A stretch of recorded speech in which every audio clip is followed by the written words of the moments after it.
ఓం శ్రీ గణేశాయ నమః. ఓం శ్రీ గురుభ్యో నమః. శ్రీ మాత్రే నమః. నమస్కారం అండి అందరికీ. Welcome to my YouTube channel Shri Manju spiritual. మనం శ్రీ లలిత సహస్రనామ స్తోత్రనామాలకు పదార్థాలు తెలుసుకుంటున్నాం కదా, శ్రీ మాత్రే నమః. కానీ అంతకంటే ముందుగా మీరు కనుక మన ఛానల్ని మొదటిసారి చూసి ఉంటే తప్పకుండా ఒక చిన్న లైక్ ఇవ్వండి, ప్లీజ్ షేర్ చేయండి, నచ్చితే సబ్స్క్రైబ్ చేసుకోండి, కామెంట్ పెట్టండి. 813 నామము, 814 నామము నిన్నటి వీడియో కంటిన్యూషన్ అండి. నామము ఇంకా వీడియోలోకి వెళ్ళిపోదాము. శ్రీమాత్రే నమః. 814 నామము అమూర్త. పుట్టుక లేనివాడైనా బహు విధాలుగా పుడుతున్నాడని ఈ మంత్ర అర్థం. అజాయామనో బహుదా విజాయితే అని పురుష సూక్తంలో కూడా ఈ విషయం చెప్పబడింది. ప్రతి బట్ట, మట్టి, కుండ, బంగారము, విగ్రహము ఇలాంటి ఉదాహరణలు సృష్టిపరంగా కూడా అన్వయించి ధ్యానం చేస్తే ఈ పై 2 మంత్రాలకు మూర్త అమూర్త అర్థం దొరుకుతుంది. ఒక ప్రక్క రూపం ఉంది అంటూనే రూపం లేదనటం, పైగా ఈ 2 లక్షణాలు కూడా ఒక్కరికే చెల్లుతాయి అనటం తప్పు. రైటు 2 ఒకటే అనడం లాంటిది కదా.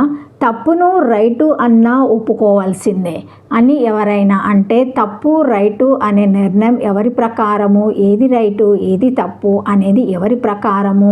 ఈ ప్రశ్న వేసిన వారు పుట్టుక ముందు నుంచి ఆ పుట్టిన వారు ఎంత ముందు పుట్టినా సరే ఉన్నతత్వం తాలూకు లక్షణాలు ఇవి. పుట్టడమే ఆలస్యంగా పుట్టి అంతకు పూర్వం ఉన్నయి చెల్లనవ్వడం ఏం సబము? సృష్టికి ముందే పుట్టి ఈ ప్రశ్నలు వేస్తే కాస్త సర్దుకోవడానికి అవకాశం ఉండేది అని జ్ఞానోదయం కలగాలి.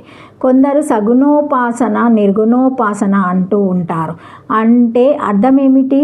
సగుణం నిర్గుణం 2 ఉన్నట్లే కదా, 2 ఉపాసింపబడుతున్నట్లే కదా. వాడిది సకామోపాసన అని, సగుణోపాసన అని బ్రహ్మవేత్తలు పండితులు అనుకునేవారు. నిర్గుణోపాసకులకు మనకునేవారు ఏదో తేలిక భావము హేళనగా విమర్శించకూడదు. గుణం లేకపోతే ఉపాసనకు అర్థం లేదని కూడా గుర్తించుకోవాలి.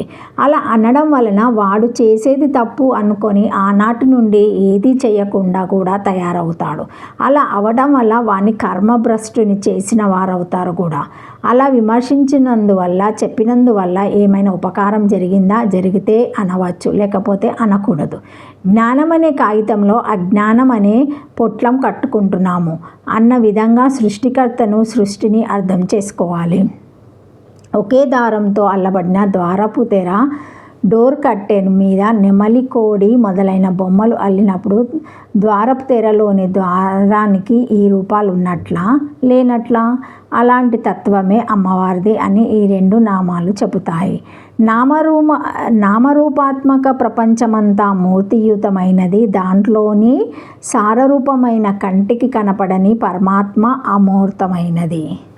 మూర్త రూపం గలది, అమూర్త రూపం లేనిది అని ఈ 2 నామాలకు అర్థము. శ్రీమాత్రే నమః.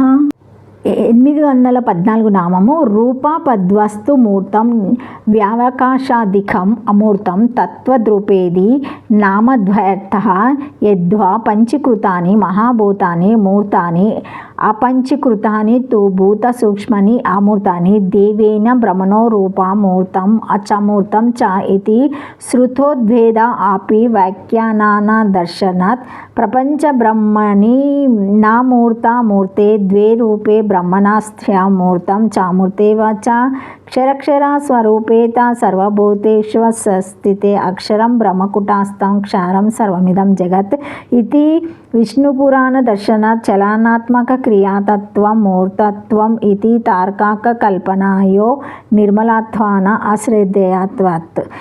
మూర్త అమూర్త. మూర్త రూపము గల వస్తువు మూర్తము, పృథ్వీ ఉదకము అగ్వేద్వాలు మూర్తములు. అమూర్త వాయువు ఆకాశము కాలము మనస్సు మున్నగ్నవి అమూర్తములు. రూపము గల వస్తువు మూర్త ద్రవ్య రూపమైనది.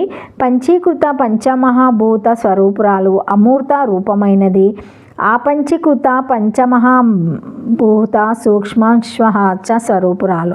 రూపము గల వస్తువులన్నీ మూర్తములు. వాయువు ఆకాశము మున్నగునై అమూర్తములు. ఈ 2 వస్తువుల స్వరూపం గలది లేదా పంచీకరణం చేయబడిన మహాభూతములకు మూర్తములని పేరు. పంచీకృతములు కానట్టి మహాభూతముల సూక్ష్మాంశములు అమూర్తములు. వేదంలో బ్రహ్మకు మూర్తము అమూర్తము అని 2 రూపములు గలవు అని చెప్పబడినది.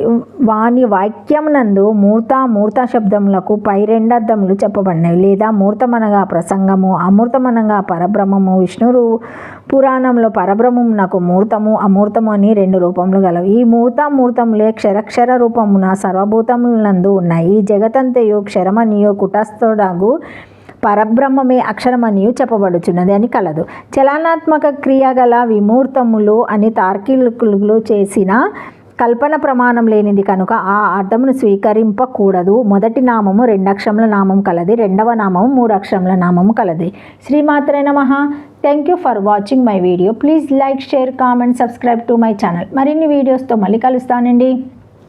ఈ వీడియో కనుక మీరు మొదటిసారి చూసి ఉంటే తప్పకుండా ఒక లైక్ ఇవ్వండి, షేర్ చేయండి, సబ్స్క్రైబ్ చేసుకోండి, కామెంట్ పెట్టండి. శ్రీమాత్రే నమః. Thank you. ఓం నమః శివాయ.